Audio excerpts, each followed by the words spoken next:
Baba, katika jina la Yesu Kristo wa Nazareti, Mungu usiyelala, Mungu uliyesema wewe ni niko na niliyoko. Mahali hapa mbele yangu kuna mtu ananifuatilia, mahali hapa mbele yangu kuna mtu ambaye ananifuatilia, na kuna kitu ambacho Bwana kinapaswa kifanyike kwenye maisha yake.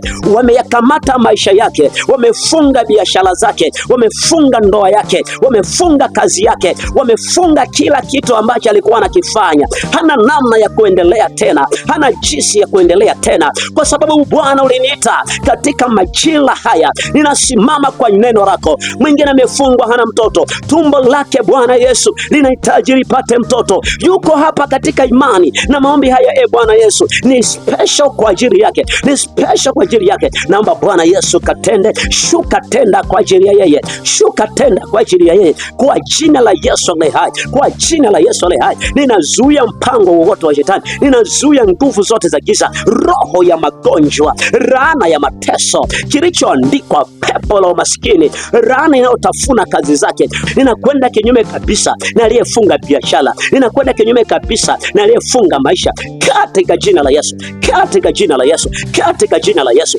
katika jina la Yesu, katika jina la Yesu. Natangaza neema na ushindi, natangaza kibali, natangaza ushujaa. Yes, kwa sababu yeye ni shujaa na jina lako Yesu limeshinda. Katika hii vita yeye ametokea, ameshinda. Katika hii vita ameshinda, katika jina la Yesu. Asante Yesu, maana unamtendea kabisa. Asante Yesu, maana utamfungulia njia. Asante Yesu, kwa sababu unakwenda kufanya jambo la ajabu, na mbingu zako zimekusudia kumuinua, kumtoa hapo alipo, kumpeleka hatua nyingine. Na kushukuru kwa sababu wewe mbingu yako itamsaidia. Pokea heshima na utukufu, kwa maana wewe ndiye utoaye majibu. Pokea heshima na utukufu, kwa sababu wewe ndiye ambaye unaweza mambo haya. Na kushukuru Bwana, maana wewe umetenda, katika jina la Yesu Kristo, amen.